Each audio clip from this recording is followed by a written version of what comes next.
England booked a World Cup quarter-final spot following a dramatic penalty shootout victory over Colombia, their first in 22 years. Dier netted the winning spot kick after a strong save from Jordan Pickford denied Carlos Bacca. Harry Kane's second-half penalty looked to have won the game for England in normal time, but a late equaliser from Yerry Minna ensured extra time. Jordan Henderson missed for the Three Lions, but they were handed a reprieve when Uribe clattered the crossbar. Bacca's effort was then brilliantly saved by Pickford, before Dier coolly slotted past David Ospina to send the Three Lions into ecstasy as they held their nerve. It felt more like an away game for Southgate's men in the early throws, every touch from an England player berwicked by some 20,000 Colombians.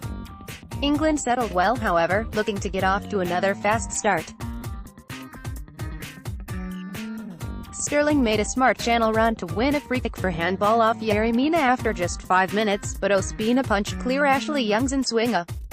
The first good chance of the game fell Kane's way after fine work down the right by Kieran Trippier and Jesse Lingard. The Manchester United star clipped a dangerous cross to the far post, but it was a shade too high for Kane, whose header bounced onto the roof of the net.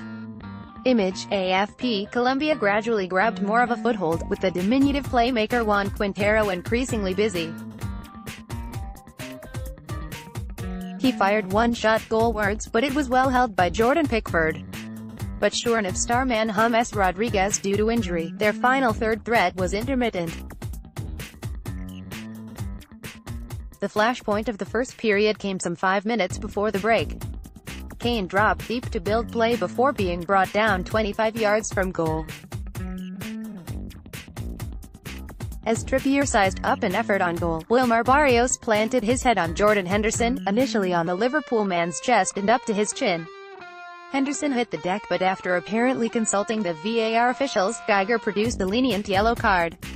As rowing continued, Trippier clipped the ball wide of the post. Image, Getty Images Europe. Geiger blew his whistle in the midst of boiling tempers on both sides, and Raheem Sterling was met with a shoulder by a member of the Colombian coaching staff as he ran off the field. Dele Alli, who appeared to be struggling as the first half wore on and went down in the closing stages, but did return for the second period, where England were immediately on the front foot. Arias was booked for elbowing Kane in an aerial duel in the 52nd minute as South American tempers continued to rise. Then, some 12 minutes after the restart, England had a deserved breakthrough. More grappling at a set-piece led to ex-Aston Villa man Sanchez clumsily bringing down Kane, and he dusted himself down and, after a long wait as Colombian players lamented and argued the decision, the Spurs hitman sent Arsenal keeper David Ospina the wrong way with a smart penalty.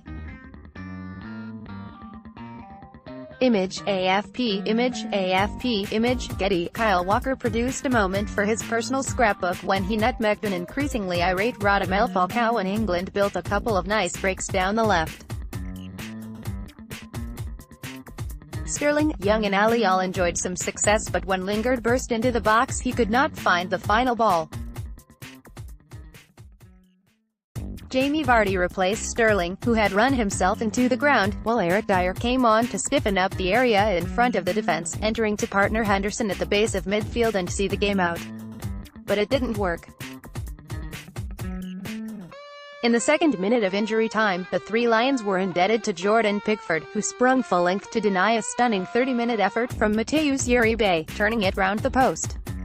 Alas, from the ensuing corner Yerry Minna rose highest to head home, Pickford and Trippier unable to keep it out. It was the Barcelona defender's third goal in as many games and sent the clash into extra time.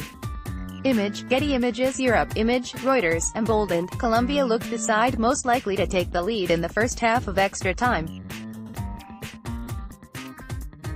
With Luis Muriel and Carlos Bacca both on in support of Falcao and Cuadrado, they pushed for a winner as England appeared to struggle to regain their composure after Minna's undoubtedly deflating equaliser.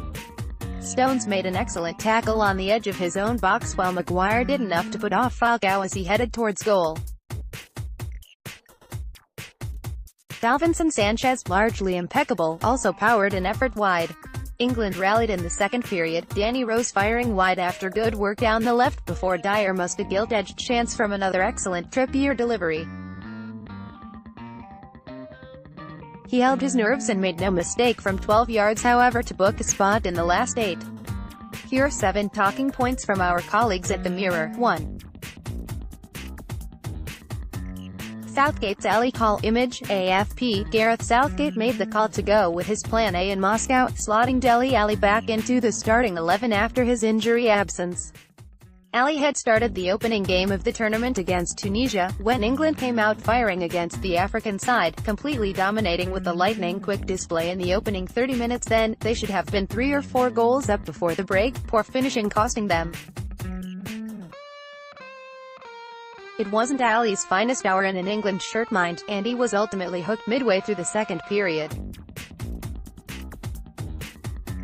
Ruben Loftus-Cheek played both the second and third game, and could count himself a little unlucky not to start. However, he doesn't quite carry Alli's goal threat, and in a game in which Southgate was hoping to dominate with England's running power and ability to attack the opposing box in numbers, it made sense to return Alli to his lineup.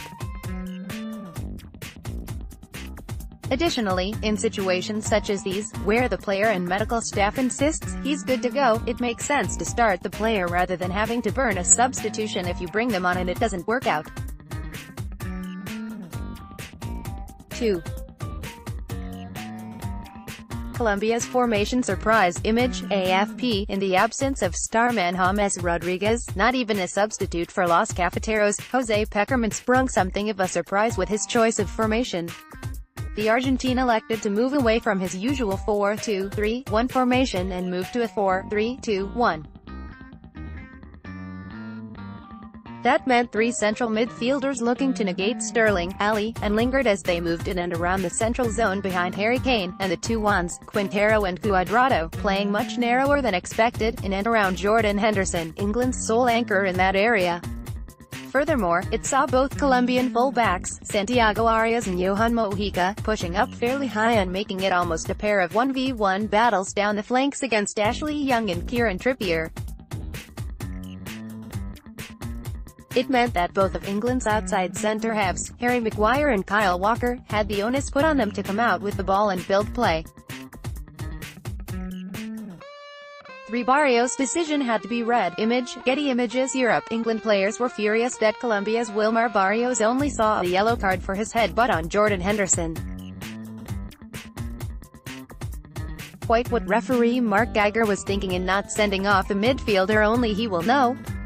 Geiger is no stranger to controversy at these finals, of course, having been forced to deny that he asked Cristiano Ronaldo for his shirt. Simply, the letter of the law is that if you strike an opponent in such a way, it is violent conduct, and you have to go.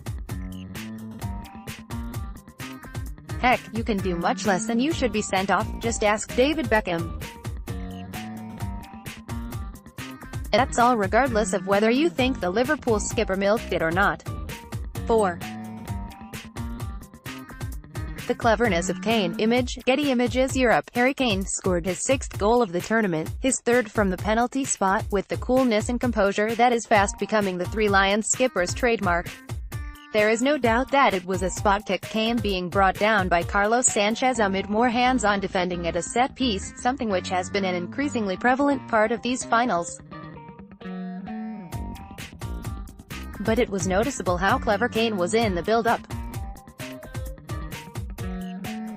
As England waited for Trippier's corner from the right to be delivered, referee Geiger was busy attempting to stop grappling between 3 Colombian defenders and 3 English attackers, all grouped together some 15 yards from goal. Behind those 6 stood Kane, with Sanchez, who continued to put his arms either side of the Englishman's waist. Kane made little fuss and didn't get involved in highlighting it to the official. Then as Geiger took his steps back and whistled for Trippier to deliver, Kane pushed down Sanchez's left arm forcefully and made his move, almost knocking Geiger, looking in a different direction, out the way in the process. That use of cunning gave Kane half a yard, and from then he was always in front. Sanchez was always clawing and struggling, trying to pull him down, and from there the penalty was inevitable. Kane then composed himself amid the delay to score. All round it was the sort of big game news that is necessary in a major tournament. 5. Stones, the pragmatist. Image, AFP. John Stones is praised and questioned in almost equal measure for his defensive manner, how he looks to play football even when under the cosh deep in his own half. However, the Manchester City centre-half has shown at these finals that he's developed a somewhat more ruthless side, in that, when he deems it necessary to just smash the ball clear upfield, he's now willing to do just that. There were a couple of moments in Moscow when the Yorkshireman made the decision that an upfield hoof was what was needed. As the main man at the center of the back three, he has taken on far greater responsibility in Russia, and he completely nullified Radamel Falcao tonight. There is now far greater steel to go with the Silk. 6. Set pieces shouldn't surprise. England came into this game with 75% of their goals in Russia having come via set pieces. Colombia had seen 60% of their 5 goals before the night come via dead ball situations too. Southgate has put plenty of work and emphasis on such situations during the build-up to the competition and during sessions at the training base. Throw-in Mina's quite frankly absurd aerial dominance in the opposition box. Few players anywhere attack a ball as well, and it shouldn't have come as a surprise that the goals in 90 minutes came in the manner that they did. 7. England's extra time. Image, Getty Images. Europe, were they weary from their exertions in the 90 minutes? Or was Mina's goal so chastening that they simply couldn't push it to one side and go again? Southgate took to the field at full time and implored his side to regain their composure and to get on the front foot once again. The first period it didn't work, Colombia looking the much more threatening outfit. But after the turnaround, England did lift it once more. Vardy made runs in behind, the back line stepped up 5 yards plus, Kane became more involved and chances began coming their way again as they played in the spaces left by Colombia's now ultra-offensive lineup. Danny Rose fired wide after smart play down the left and Eric Dier had a terrific chance from another Trippier corner, but headed well over from 8 yards. He made no mistake from the penalty spot however, and you have to praise the fortitude Southgate's men showed.